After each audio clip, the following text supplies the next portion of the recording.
আজকাল আমরা সামান্য টাকার বিনিময়ে খ্রিস্টান হয়ে যাচ্ছি, সামান্য টাকার বিনিময়ে বিদেশি এজেন্ডা হয়ে কাজ করছি, সামান্য টাকার বিনিময়ে আমরা ইমানকে, ইসলামকে আমরা হ্যায় প্রতিপন্ন করছি। আজকে আমরা বিভিন্ন দুনিয়াবি সুখ সুযোগ সুবিধা নিয়ে আজকে আমরা ইসলাম বিরোধী কাজকর্মে লিপ্ত হয়েছি।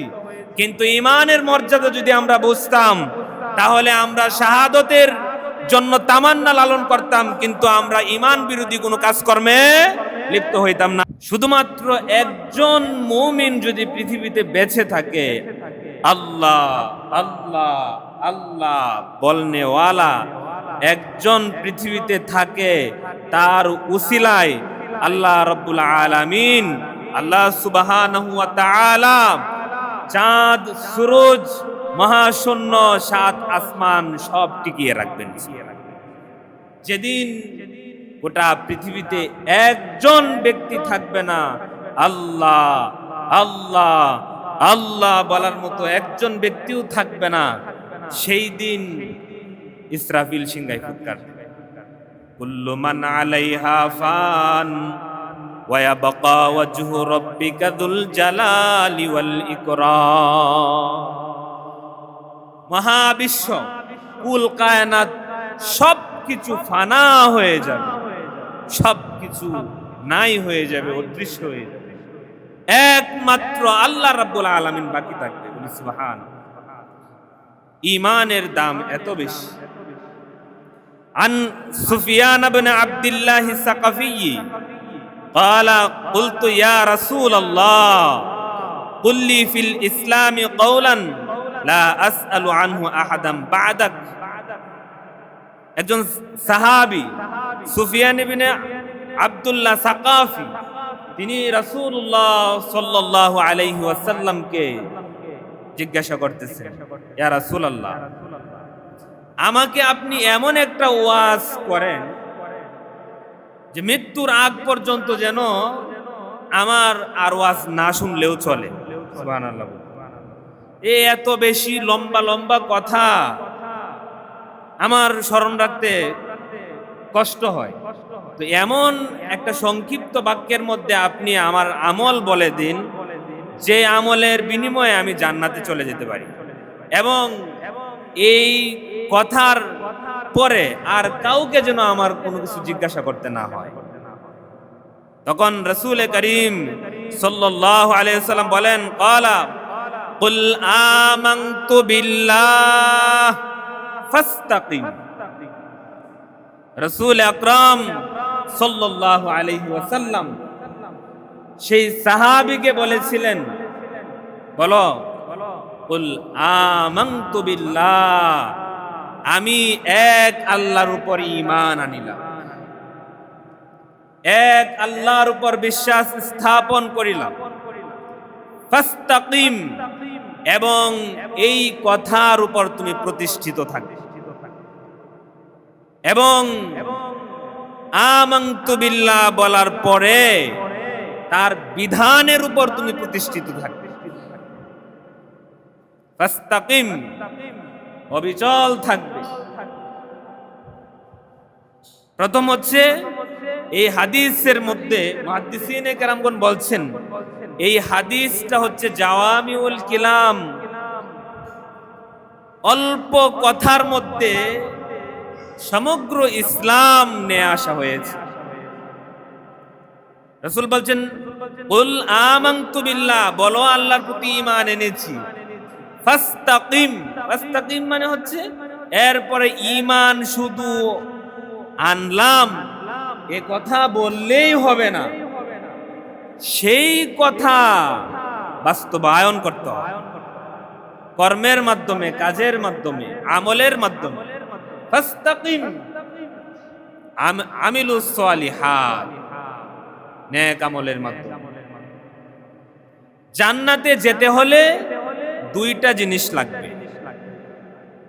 প্রত্যেকটা মানুষ যদি জান্নাতে যেতে চায়, তার সাথে দুটি জিনিস নিয়ে পরকালে যেতে হবে। এক নাম্বার ঈমান। এক নাম্বার কি? ঈমান। দুই নাম্বার হচ্ছে আমিলুস সালিহাত, নেক আমল। ঈমান আনার পরে নেক আমল শুরু, আমিলুস সালিহাত শুরু। সকল নামাজই আমিলুস সালিহাত নেক আমল হতে পারে না, সকল রোজাই নেক আমল হতে পারে না, সকল যাকাত নেক আমল হতে পারে না, সকল হজ নেক আমল হতে পারে না। নেক আমল হওয়ার জন্য শর্ত হচ্ছে খুলুসিয়তের সাথে, ইখলাসের সাথে আমল হতে হবে। আল্লাহর জন্য যদি একনিষ্ঠ নামাজ পড়া হয়, শুধুমাত্র একমাত্র আল্লাহকে রাজি করার জন্য, তখন এই নামাজ আমিলুস সালিহাত। কিন্তু যদি লৌকিকতার কারণে নামাজ পড়া হয়, লোক দেখানো নামাজ, সেই নামাজ আমিলুস সালিহাত হবে না, নেক আমল হবে না। যদি রোজা রাখা হয় মানুষকে বলার জন্য যে আমি রোজাদার, এমনি তো রোজা তো দেখানো যায় না, তবে যদি বলে বেড়ায় মানুষের কাছে যে আমি সবসময় রোজা রাখি, আমি সপ্তাহে 2 দিন রোজা রাখি, মাসে আমি 3 দিন রোজা রাখি, এরকম যদি কেউ কিছু বলে, তার আমল জাহের করার জন্যে, তখন আমল এটা আমিলুস সালিহাত থাকে না, এই আমল আল্লাহর কাছে তখন গ্রহণযোগ্য হয় না। আমিলুস সালিহাত রোজা রাখার জন্য, রোজাটা একমাত্র আল্লাহর জন্য হতে হবে। কার জন্য হতে হবে? আল্লাহর জন্য। তারপর যাকাত, আমি যদি যাকাত দেই মানুষকে দেখানোর জন্য, মানুষ আমাকে দানবীর বলবে, মানুষ আমাকে মানবতার ফেরিওয়ালা বলবে, মানুষ আমাকে ভালো মানুষ বলবে, এরকম কোন লকব পাওয়ার উদ্দেশ্যে যদি আমি যাকাত প্রদান করি, এই যাকাতও তখন আমিলুস সালিহাতের ভিতরে থাকে না, তখন এটা রিয়াওয়ালা যাকাত হয়ে যায়। এই যাকাত আল্লাহ গ্রহণ করবে না, এই দানও আল্লাহ কবুল করবে না। তাহলে জান্নাতে যাওয়ার জন্য 2টা জিনিস প্রয়োজন, একটা হচ্ছে ঈমান আর একটা হচ্ছে আমিলুস সালিহাত। আমিলুস সালিহাত হতে হবে একমাত্র আল্লাহর জন্য একনিষ্ঠ ইবাদত, উপাসনা, বন্দেগী, দাসত্ব, গোলামি, আল্লাহর জন্য গোলামি, আল্লাহর জন্য নিজেকে ছোট করা, আল্লাহর জন্য বিনয়ী হওয়া, আল্লাহর জন্য মানুষকে ভালোবাসা, আল্লাহর জন্য সুন্দর কথা বলা, আল্লাহর জন্য অন্যায় থেকে বিরত থাকা, আমিলুস সালিহাত। তো সাহাবী রাসূলের কাছে জানলেন সংক্ষিপ্তভাবে জান্নাতে যাওয়ার আমল। রাসূল বলছে কুল আমানতু বিল্লাহ ফাস্তাকিম, তুমি সর্বপ্রথম আল্লাহর প্রতি যে ঈমান এনেছো এর প্রতি তুমি অবিচল থাকবে এবং আমিলুস সালিহাত, নেক আমল করবে। প্রত্যেকটা মানুষ, তার জন্য সর্বপ্রথম ঈমান জরুরি, তারপর আমিলুস সালিহাত। মুহতারাম হাজিরিন, ঈমান আনার পরে আমাদেরকে আল্লাহ রাব্বুল আলামিন আমাদের জন্য দুনিয়াটা জান্নাত বানিয়ে দিবেন, বিষয়টা এমন নয়। ঈমান আনার পরেই আমাদের জন্য এই দুনিয়াটা প্রশস্ত হয়ে যাবে, সুশোভিত হয়ে যাবে, ফুলে ফলে সুসজ্জিত হয়ে যাবে, বিষয়টা এমন নয়। বরং যখন বলেছি আমানতু বিল্লাহ, এরপরই সঙ্গে সঙ্গে আমার উপর পরীক্ষা শুরু, পরীক্ষা শুরু। ধারাবাহিকভাবে মৃত্যু পর্যন্ত পরীক্ষা চলতেই থাকবে। এজন্যই তো রাসূল বলেছেন, যখন বলেছো আমানতু বিল্লাহ, আমি আল্লাহর প্রতি বিশ্বাস স্থাপন করলাম, আল্লাহর প্রতি ঈমান আনলাম, ফাস্তাকিম, সাবধান, পরীক্ষা কিন্তু তোমার শুরু হয়ে গেছে। ফাস্তাকিম, তোমাকে দৃঢ় থাকতে হবে, অবিচল থাকতে হবে, ঈমানের উপর প্রতিষ্ঠিত থাকতে হবে। কোন জলোচ্ছ্বাস, কোন তুফান, কোন ঘূর্ণিঝড় এসে যেন, কোন তুফান এসে যেন তোমার থেকে ঈমান ছিনিয়ে নিতে না পারে।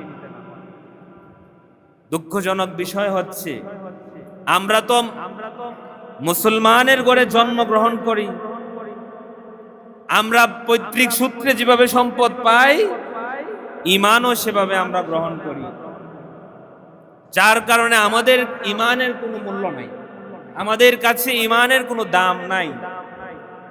কারণ ঈমান পাওয়ার জন্য আমাদের কোনো ত্যাগ দিতে হয় নাই, আমাদের জন্য কোনো কোরবানি করতে হয় নাই।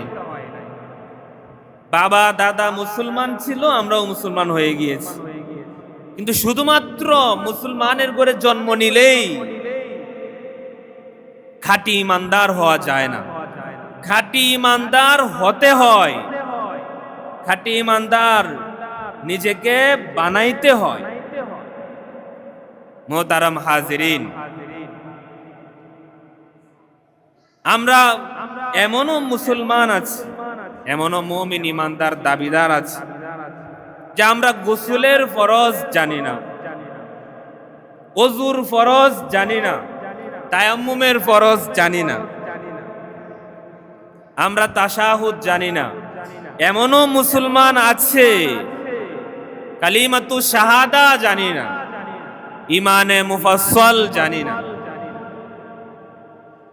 কিন্তু আমরা তো মুসলমান, ঈমানদার নিজেদেরকে দাবি করি। আমরা ঈমানকে জন্মের পরেই পেয়ে গেছি, এজন্য আমাদের কাছে ঈমানের মূল্যায়ন নাই। কিন্তু সাহাবায়ে কেরাম তারা অনেক ত্যাগের বিনিময়ে ঈমান গ্রহণ করেছিলেন, এজন্য তাদের কাছে ঈমানের দাম ছিল। আমাদের কাছে দুটি কারণে ঈমানের মূল্যায়ন নাই। মুরব্বীরা বলেন যে দুই কারণে আজকাল বর্তমান যারা নিজেদেরকে আমরা মুসলিম দাবি করি, তাদের মধ্যেও দুই কারণে ঈমানের মর্যাদা, ঈমানের মূল্যায়ন নাই। একটা কারণ হচ্ছে যে ঈমান পাওয়ার জন্য কোনো ত্যাগ স্বীকার করতে হয় নাই। দুই নাম্বার কারণ হচ্ছে যে ঈমানের মূল্য কি, ঈমানের মর্যাদা কি, ঈমানের দাম কত, এটাই মুসলমানরা জানে না। এক নাম্বার ত্যাগ ছাড়া, কোরবানি ছাড়াই ঈমান পাওয়া। দুই নাম্বার ঈমান কি সেটা না চিনা। এই দুই কারণে আমাদের কাছে ঈমানের মূল্যায়ন নাই, দাম। কিন্তু ঈমানের কত দাম, কত মূল্য, যে যাররা পরিমাণ ঈমান নিয়ে কবরে গেলেও আল্লাহ পাক কোনো না কোনো এক সময় জান্নাত দান করবে, সুবহান। আর যদি যাররা পরিমাণ ঈমান নিয়েও কেউ কবরে যেতে না পারে, অনন্তকাল তাকে জাহান্নামে জ্বলতে হবে। এই পৃথিবীতে আপনার স্ত্রী মারা গেলে আপনি কষ্ট পান, আপনার সন্তান মারা গেলে আপনি কষ্ট পান, আপনার বাবা মারা গেলে আপনি কষ্ট পান। কিন্তু এসব, এই কষ্ট, এই বিচ্ছেদ, এটা হচ্ছে অস্থায়ী।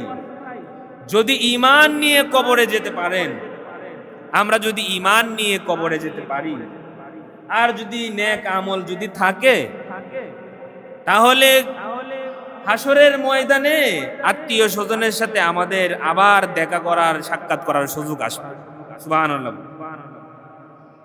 এমনও কি জান্নাতের মধ্যেও তাদের সাথে দেখা সাক্ষাৎ করার সুযোগ আসবে। কিন্তু যদি ঈমানবিহীন আপনি কবরে যান, তাহলে আপনি চিরস্থায়ীভাবে বিচ্ছিন্ন হয়ে পড়বেন। এজন্য মুহতারাম হাজিরিন, ঈমান আনার পরে পরীক্ষা শুরু হবে, একের পর এক পরীক্ষা আসবে। আল্লাহ রাব্বুল আলামিন বলেন, আহাসিবান নাসু আইয়ুতরাকু আইয়াকুলু আমান্না ওয়া হুম লা ইফতানুন। মহান রব্বুল আলামিন বলেন, মানুষ কি ভেবেছে এ কথা বললেই যে আমরা ঈমান এনেছি আমি তাদেরকে ছেড়ে দেব? ওয়া হুম লা ইফতানুন, আর তাদেরকে পরীক্ষা করা হবে না। মানুষ কি মনে করেছে যে শুধু বলছে যে আমি মুমিন, আমি পাক্কা ঈমানদার, এরপরেই তাকে ছেড়ে দেওয়া হবে, আর কোনো পরীক্ষা করা হবে না? না, এ কথা ভুল। বরং আল্লাহ রাব্বুল আলামিন প্রত্যেকটা মুমিনকে পরীক্ষা করবেন। প্রত্যেকটা দাবিদার মুমিনকে তিনি পরীক্ষা করবেন যে সে কি আসল মুসলমান নাকি নকল মুসলমান, সে কি খাঁটি ঈমানদার নাকি নকল ঈমানদার। এটা আল্লাহ অবশ্যই পরীক্ষা করবে, কখনো সুখ দিয়ে, কখনো দুঃখ দিয়ে, কখনো সচ্ছলতা দিয়ে, কখনো অসচ্ছলতা দিয়ে, কখনো সুস্থতা দিয়ে, কখনো অসুস্থতা দিয়ে, কখনো ব্যবসায় লাভবান করে, কখনো ব্যবসায় নোকসান করে, কখনো সন্তান দিয়ে, কখনো সন্তান না দিয়ে, কখনো জিহাদের প্রান্তরে, বিভিন্ন পরিস্থিতিতে আল্লাহ রাব্বুল আলামিন মুমিনদেরকে যাচাই বাছাই করবেন যে সে কি আসলেই মুসলমান, আসলেই মুমিন ঈমানদার নাকি নকল ঈমানদার। সাহাবায়ে কেরামের কাছে ঈমানের মূল্য কেমন ছিল? সাহাবায়ে কেরামের কাছে ঈমানের মূল্য ছিল, তাদের বিভিন্ন সময় তাদেরকে প্রস্তাব দেয়া হতো। তাদেরকে বলা হয়তো, তোমার কি টাকার প্রয়োজন, টাকা দিব। তোমার কি নারীর প্রয়োজন, নারী দিব। তোমার কি বাড়ির প্রয়োজন, বাড়ি দিব। তুমি ঈমান ছেড়ে দাও। কিন্তু সাহাবায়ে কেরামের কাছে ঈমান এত মূল্য ছিল যে দুনিয়ার সব কিছু ছেড়ে দিয়েছেন, কিন্তু ঈমান ছাড়ে নাই। ঈমানের জন্য সাহাবায়ে কেরাম মক্কা থেকে হিজরত করে মদিনায় গিয়েছেন, মক্কা থেকে হিজরত করে হাবশায় গিয়েছেন। ঈমানের জন্য সাহাবায়ে কেরাম গোটা পৃথিবীতে ছড়িয়ে ছিটিয়ে পড়েছেন। ঈমান নিয়ে, ঈমানের দাওয়াত নিয়ে সমুদ্র পাড়ি দিয়েছেন, ঈমানের দাওয়াত নিয়ে মরুভূমি পাড়ি দিয়েছেন। হযরত ওমর রাদিয়াল্লাহু তাআলা আনহু, তিনি যখন খলিফাতুল মুসলিমিন, তখন রোমানদের সাথে একটা সরাসরি রাষ্ট্র যুদ্ধ হয়েছে।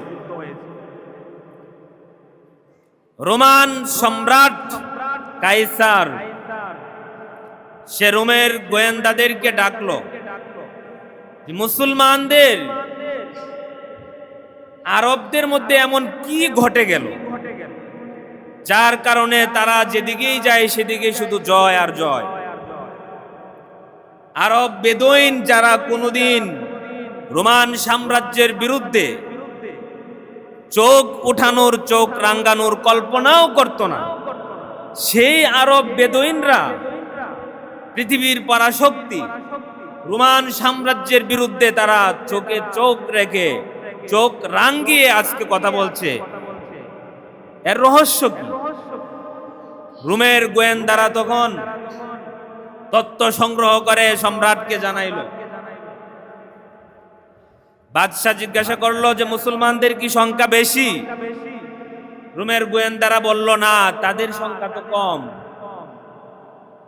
তাদের অস্ত্র শক্তি কি বেশি?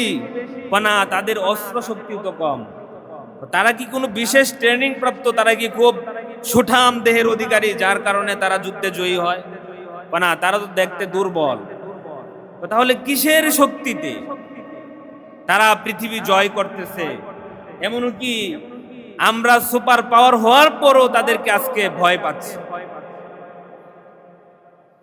এই যুদ্ধের মধ্যে জয় পরাজয় যাই হোক, আমি চাই মুসলমানদের মুহাম্মদুর রাসূলুল্লাহ সাল্লাল্লাহু আলাইহি সাল্লামের সাহাবী তাদের একটা কাফেলা গ্রেফতার করে বন্দী করে আমার দরবারে নিয়ে আসবে। আমি তাদেরকে সশরীরে সচক্ষে আমি দেখতে চাই, অনুভব করতে চাই যে কিসের কারণে তারা যুদ্ধে বিজয়ী হয়, এত সাহস তারা কোথায় পেয়েছে। রোমের গোয়েন্দারা এই বার্তা পৌঁছে দিল যুদ্ধের প্রান্তরে। দুর্ভাগ্যক্রমে মুসলিম একটা কাফেলা রোমান সৈনিকদের কাছে বন্দী হয়ে যায়, সরাসরি নিয়ে চলে গেছে রাজ দরবারে, রাজধানীতে যাওয়ার পর বাদশাহ জিজ্ঞাসা করতেছে, অনেক লম্বা ঘটনা সংক্ষিপ্ত বলছি। বাদশাহ জিজ্ঞাসা করতেছে যে তোমাদের মধ্যে এখানে আমিরকে, নেতাকে? তখন একজন 20 বছর বয়সী তরুণ যুবক, যার নাম হচ্ছে আব্দুল্লাহ ইবনে হুযাইফা, আব্দুল্লাহ ইবনে হুযাফা আস-সাহামী রাদিয়াল্লাহু তাআলা আন, তিনি দাঁড়িয়ে বলতেছেন আমি এই কাফেলার নেতা। তখন রোমান সম্রাট কাইসার তাকে ডেকে এনে পাশে বসিয়েছে। সম্রাট বলতেছে, আব্দুল্লাহ, তুমি আমার পাশে বসেছো, এই পাশের চেয়ারে বসার জন্য পৃথিবীর কত ওজির উজারা, কত মন্ত্রী, কত রাজা অপেক্ষা করে শুধুমাত্র একটি মুহূর্ত আমার পাশে বসার জন্য। তুমি আমার পাশে বসেছো, তুমি এটা গর্ববোধ করো। হে আব্দুল্লাহ, আমি তোমাকে দেখার পরেই আমি তোমার প্রতি দুর্বল হয়ে গিয়েছি। তোমার প্রতি আমার উলফত, মহব্বত লেগেছে। আমি চাই না তোমার ক্ষতি হোক। তুমি আমার শুধুমাত্র একটা শর্ত যদি পূরণ করতে পারো, তাহলে আমি তোমাকে মুক্তি দিয়ে দিব, এবং শুধু তোমাকে মুক্তি দিব না, তোমার সঙ্গীদেরকেও মুক্তি দিব।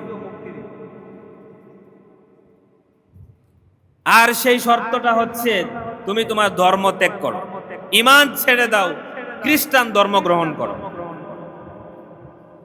আব্দুল্লাহ ইবনে হুযাফা রাদিয়াল্লাহু তাআলা আন, তরুণ সাহাবী, তিনি তো এই কথা শুনে অত্যন্ত রাগান্বিত হলেন, ক্ষুব্ধ হলেন, কিন্তু এখনো তিনি কিছু বলতেছেন না, নীরবতা অবলম্বন করলেন। সম্রাট বলতেছে, হে আব্দুল্লাহ, তুমি যদি খ্রিস্টান ধর্ম গ্রহণ করো,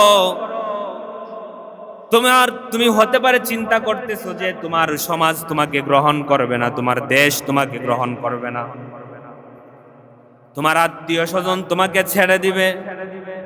চিন্তার কারণ নাই। তুমি যখন খ্রিস্টান ধর্ম গ্রহণ করবে, আমি মনে মনে নিয়ত করলাম, আমার একটা ষোড়শী সুন্দরী রাজকন্যা আছে, তোমার সঙ্গে আমি বিয়ের ব্যবস্থা করে দিব।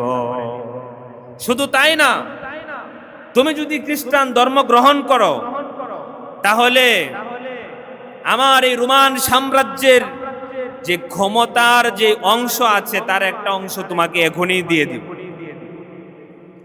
আর আমার মৃত্যুর পরে ওয়ারিশ সূত্রে এমনিই তুমি গোটা রোমান সাম্রাজ্যের বাদশাহ হইবা।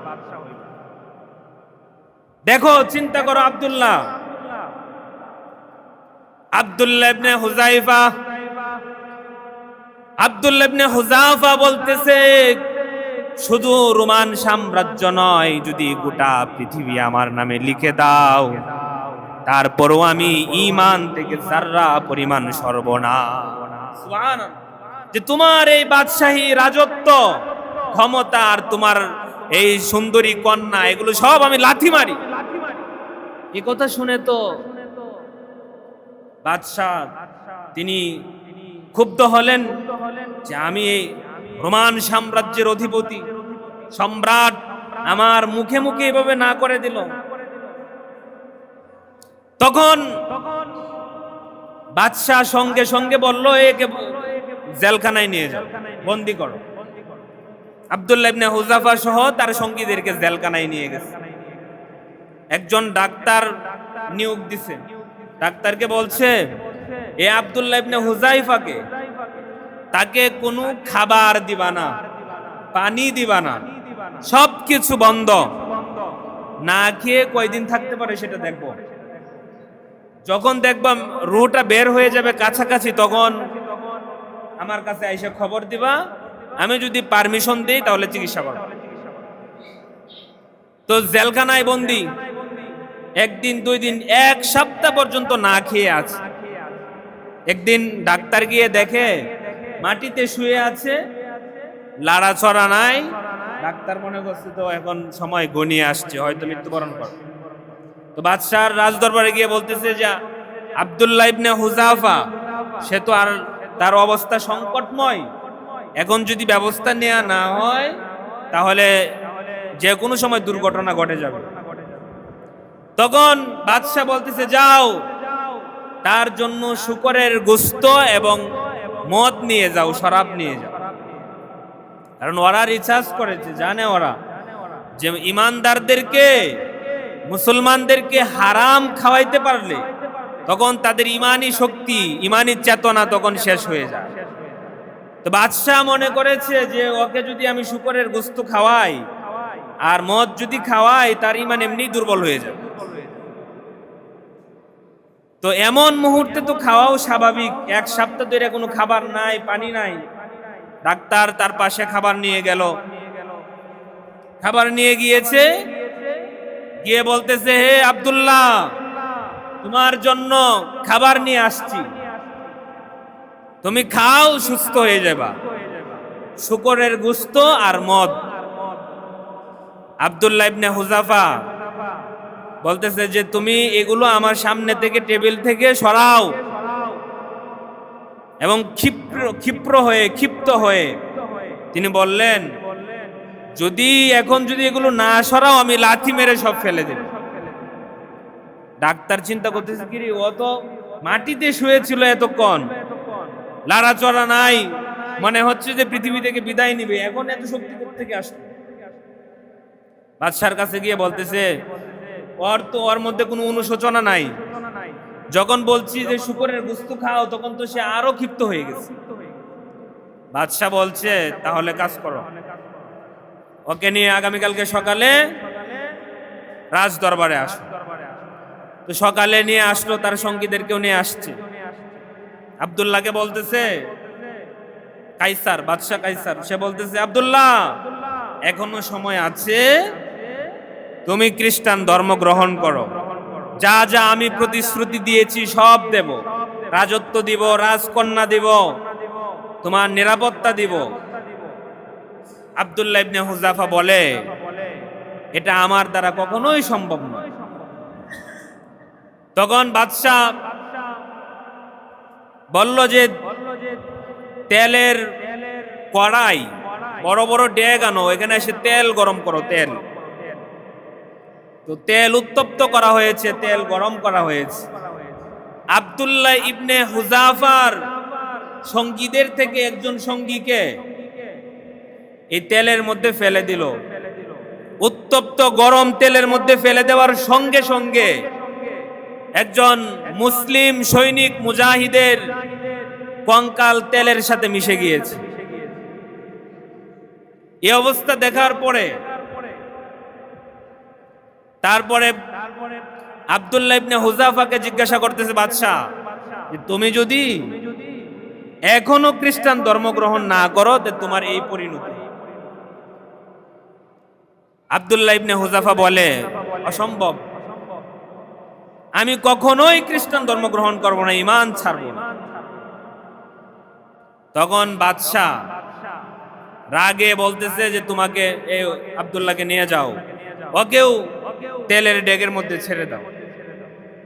নিয়ে যাচ্ছে, যখন ফেলে দিবে এই মুহূর্তে আব্দুল্লাহ ইবনে হুযাফা আস-সাহামী রাদিয়াল্লাহু তাআলা আন, তিনার চোখ দিয়ে পানি পড়ছে।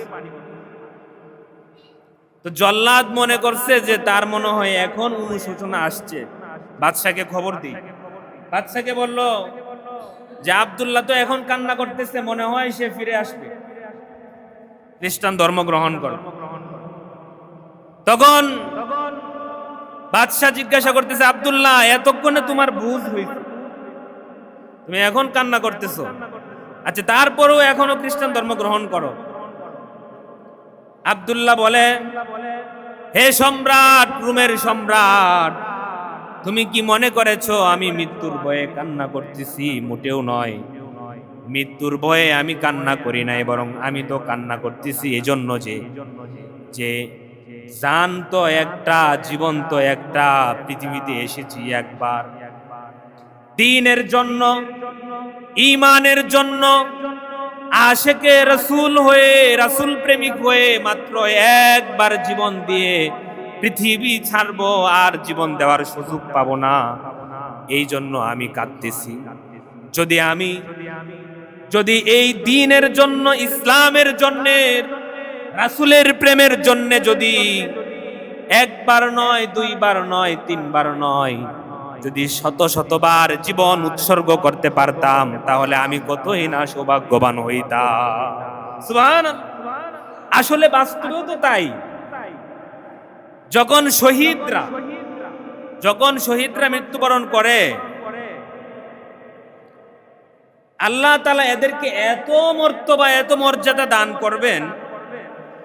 এমনি তো আল্লাহ পাক বলছেন কোরআন হাকিমে, ওয়ালা তাকুলু লিমান ইউকতালু ফি সাবিলিল্লাহ, ওয়ালা তাকুলু লিমান ইউকতালু ফি সাবিলিল্লাহি আমওয়াত বাল আহইয়াউ ওয়ালাকিন লা তাশউরুন।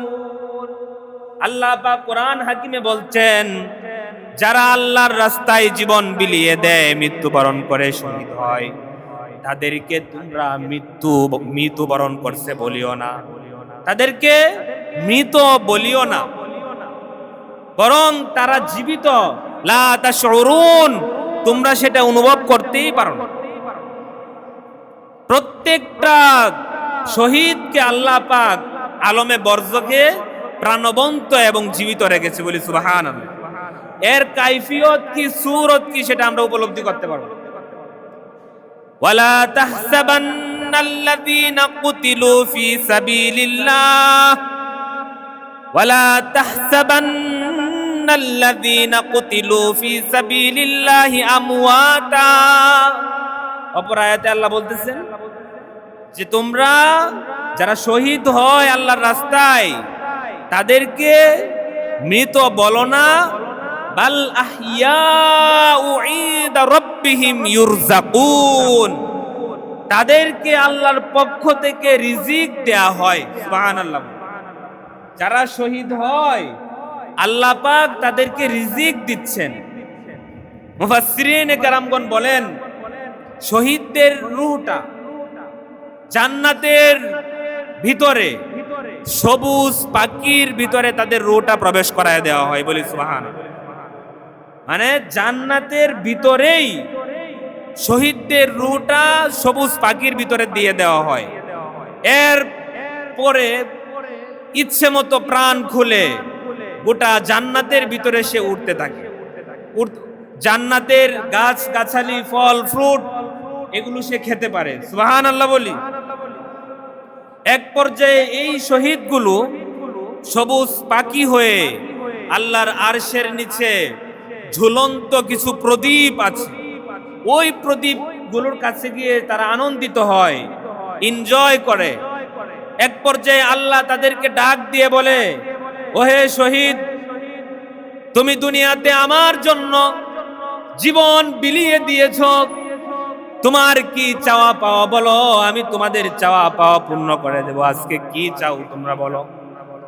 শহীদরা বলবে, ওগো মালিক, আপনি আমাদেরকে এত পরিমাণ মর্যাদা দিয়েছেন, এত নিয়ামত দিয়েছেন, এরপরে আর কোনো চাওয়া পাওয়া থাকে না।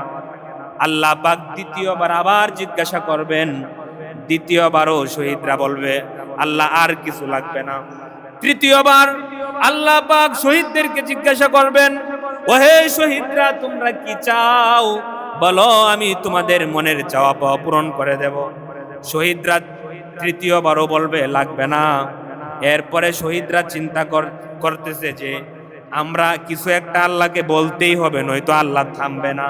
তখন শহীদরা বলবে, ওগো মালিক, এত করি যেহেতু আপনি জিজ্ঞাসা করতেছেন, আমাদের চাওয়া পাওয়া আপনি পূরণ করবেন। তাহলে একটা চাওয়া পাওয়া আছে, আর সেই চাওয়াটা হচ্ছে আমাদেরকে আবার আপনি দুনিয়াতে পাঠান।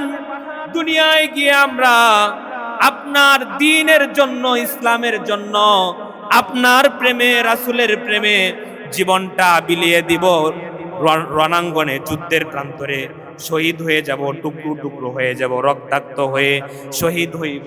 এই চাওয়া পাওয়াটা একবার নয়, দুনিয়াতে আমরা বারবার যেতে চাই, আবার শহীদ হতে চাই, আবার যেতে চাই, আবার শহীদ হতে চাই, আবার যেতে চাই, আবার শহীদ হতে চাই। এই চাওয়া পাওয়াটা যদি আপনি পূর্ণ করেন, তাহলে আমাদের আর কোনো চাওয়া পাওয়া থাকবে না। সুবহানাল্লাহ। তখন আল্লাহ বলবে, মৃত্যুর, তোমরা যেহেতু মৃত্যুবরণ করেছো, আমার নিজাম হচ্ছে এরপরে আর দুনিয়াতে আমি পাঠাই না, সুতরাং এই স্বপ্ন তোমাদের পূরণ করা যাবে না। এমনিতে সকল জান্নাতীরা কেউ দুনিয়ায় আসতে চাইবে না, শুধুমাত্র শহীদরা দুনিয়ায় আসবে, দুনিয়ায় আসতে চাইবে।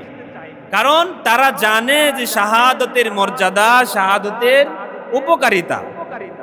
আমি এই কথা বলতে চাইছিলাম যে আব্দুল্লাহ ইবনে হুযাফা রাদিয়াল্লাহু তাআলা আন, তিনি এই তেলের সামনে, উত্তপ্ত তেল টকবক টকবক করতেছে, জানে যে এই তেলের মধ্যে ফেলে দিলেই সে তেলের সাথে মিশে যাবে, কিন্তু সেখানে গিয়েও ঈমান ছেড়ে দিয়েছিল?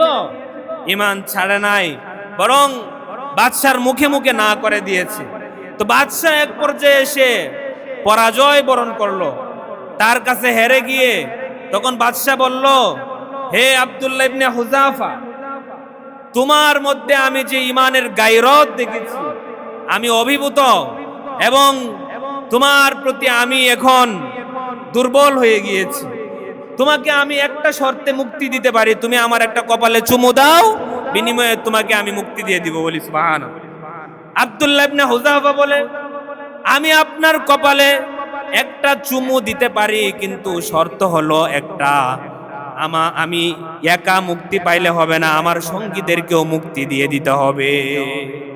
তখন বাদশা বলছে, ঠিক আছে, তুমি আমার কপালে একটা চুমু দিয়ে যাও, তোমাকেও মুক্তি দিব, তোমার সঙ্গীদেরকেও মুক্তি দিব। তখন তাদেরকে মুক্তি দিয়ে দিয়েছে। ওরা হযরত খলিফাতুল মুসলিমিন ওমর রাদিয়াল্লাহু তাআলা আনহুর কাছে গেল।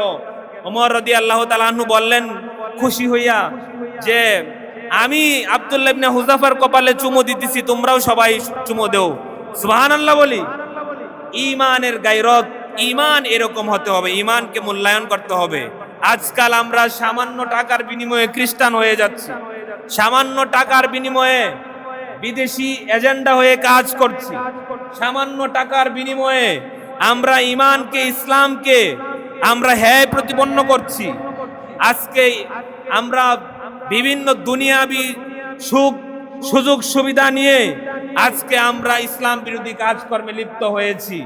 কিন্তু ঈমানের মর্যাদা যদি আমরা বুঝতাম, তাহলে আমরা শাহাদতের জন্য তামান্না লালন করতাম, কিন্তু আমরা ঈমান বিরোধী কোনো কাজকর্মে লিপ্ত হইতাম না। আল্লাহ পাক আমাদেরকে ঈমানের উপর থাকার তৌফিক দান করুক।